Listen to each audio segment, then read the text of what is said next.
Good morning viewers, কেমন আছো তোমরা সবাই আমাকে জানিও। আর আমরা সবাই ভালো আছি। এখন বাজে কিন্তু 9টা। বাবুকে উঠাতে এলাম আমি ফ্রেশ হয়ে সব কাজ গুটিয়ে, নাহলে ও আমাকে একদমই কাজ করতে দিত না। আর আজকে ও খুব দেরি করে উঠছে, নাহলে এত দেরি করে কোনো দিনই ওঠে না। 7টা পর্যন্ত করে দেয়, 7টা 8টা, ওর থেকে বেশি দেরি করে ওঠে না। আজকে আমি ওকে একদমই ডিস্টার্ব করিনি, একদমই ওকে কোনো আওয়াজ শোনায়নি, তার জন্য ও ওঠেনি। আর ঘুম থেকে উঠেই ওকে আমি করে নিলাম। আমারও ভালো লাগে ঘুম থেকে উঠে ওকে একটু কোলে নিতে। আর পুচকি কিন্তু একটু আগেই উঠে পালিয়েছে, ও আজকে দেরি করে উঠেছে। দুজনকেই আমি উঠাইনি, কারণ কালকে ভালো করে ঘুমাতে পারিনি গরমে, তার জন্য ওদেরকে আমি উঠাইনি। তো ও আমাকে দেখেছে যে আমি বাইরে কাজে ব্যস্ত আছি, তাই ও পালিয়ে গেছে, দরজা খোলা পেয়েছে। আর আমার বাইরের সব কাজ কমপ্লিট। আর এসেই আমি ফ্রেশ হয়ে ভাতটাও চাপিয়ে দিয়েছিলাম, ভাতটাও হয়ে গেছে। আর যেহেতু ভাবছি 9টা বেজে গেছে, তো ওদেরকে আলু সেদ্ধ ডাল ভাতটাই আগে খাইয়ে দেবো, কারণ এখন আর রুটি খাওয়ার কোনো গল্প নেই, তাই না? তো ভাবছি ওটাই আগে করে নেব। ভাত তো হয়ে গেছে, শুধু ডাল আলু সেদ্ধ ভাত করব, বাবুকে ফ্রেশ করিয়ে দেবো। আর তো মনে হয় না যে এরা এত দেরি করে উঠেছে, তো আর দুপুরে ঘুমাবে। তো কী আর করা যায়, না ঘুমালেই বা, তাই না? তা আমি ওকে বাবুকে বলছি, দেখো দাদু তোমাকে তখন থেকে ডাকছে আর তুমি উঠছো না। তো বলছে না না না, এরকম করছে। তো যাই হোক, ওকে একদমই ভাল লাগে, সত্যিই ভাল লাগে যে ঘুম থেকে উঠে একটু কোলে নিই। আর ফুচকি তো পালিয়েছে, ওকে নিয়ে আসতে হবে, দুজনকে খাওয়াতে হবে। তার আগে একে আমি মুখ ধুইয়ে দেবো, তারপরে আমি সব কাজ করব। তো তোমরা ভিডিওতে কন্টিনিউ থাকো, ভিডিও কেউ স্কিপ করো না, তাহলে আমারও ভালো লাগবে। ওকে, তো চলো।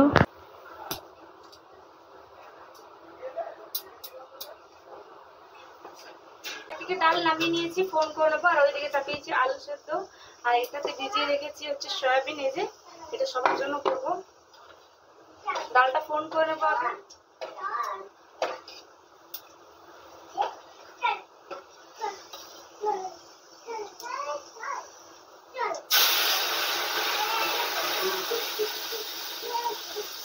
আজকে ডালটা কিন্তু একদম প্লেন করেছি, ডালের মধ্যে কিছু দিইনি, না টমেটো না আম।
চলো ভেঙে ভেঙে আছে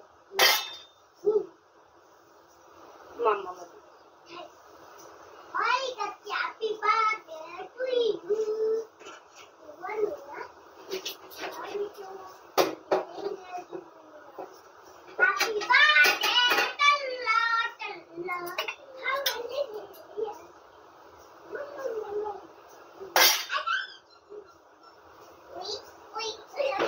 সয়াবিনটা চাপিয়ে দিলাম বয়েল করার জন্য, ভালো করে বয়েল হয়ে গেলে এটা রান্না করব।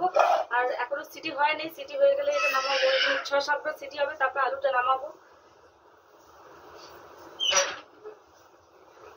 ততক্ষণ পেস্টটা রেডি করে নেবো, সয়াবিন এটা মিক্স করে আদা রসুন পেস্ট করে নেবো। চিকেন নেবেন, ওরা ঝগড়া করছে।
আলুগুলো বয়েল হয়ে গেছে, প্রায় দুবার প্রেসার কুকারের উপর জল ঢাললাম তবে এটা হলো, তবে এটা খোলা গেল, নাহলে টাইম হয়ে গেছে, সবারই খিদে পাচ্ছে, তার জন্য তাড়াহুড়ো করছি।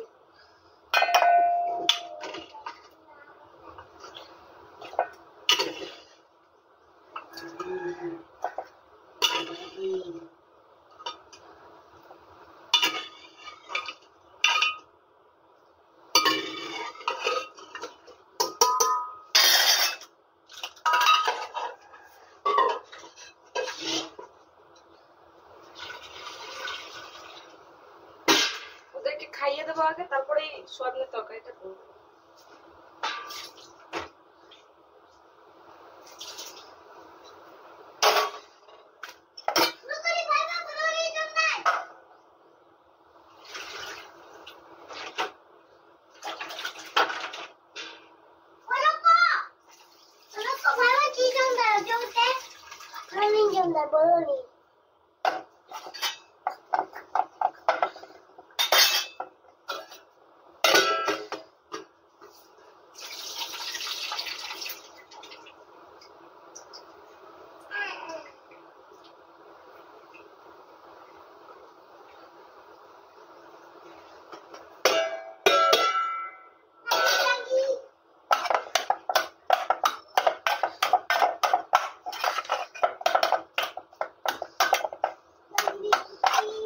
একদম পারফেক্ট বয়েল হয়ে গেছে।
ভাত দিয়ে নিলাম, এই যে আরেকটা ভাত ভেজে নেবো, হয়ে যাবে।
কমপ্লিট, ওদেরকে খাইয়ে দেবো।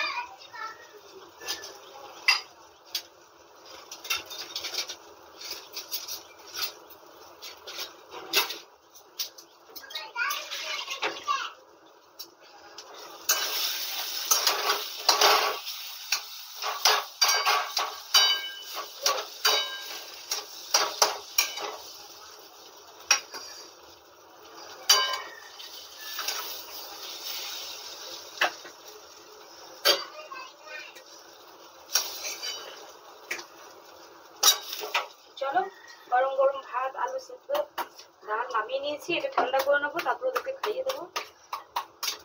তো এটার জন্য ফ্যান হাওয়ায় নিয়ে যাবো, তো ওকে খাইয়ে দেবো। আর আমিও পুরো গরমের অবস্থা আমার খারাপ, তারপর আমি খাবো। তো চলো খাইয়ে দিই বাবুদেরকে। বাবুদের খাওয়া দাওয়া কমপ্লিট, আর এই যে আমার সয়াবিন রান্নাও হয়ে গেছে। এবার স্নান করে নেব, তারপর ওদেরকে ঘুম পাড়িয়ে দেবো। 4:30 বাজে, বিকেল হয়ে গেল, আর বাবু উঠে পালালো। তো ওর পেছন পেছন আমিও ওকে দেখতে গেলাম কোথায় গেছে। আর এই যে দেখো, এদিক সেদিক দৌড়ে বেড়াবে। তো ওকে দেখছি, আর আমি ওকে দেখে ঘুরে গেলাম অন্যদিকে। তো আমার পেছন পেছনেও আবার দৌড়ে দৌড়ে আসছে। আর এখানে না একটা কুল গাছ আছে, তো ওখানে একটা ছোট্ট বড় পাখি বাসা বেঁধেছে। ওটা দেখার জন্য স্পেশালি আমি আরও যাচ্ছিলাম।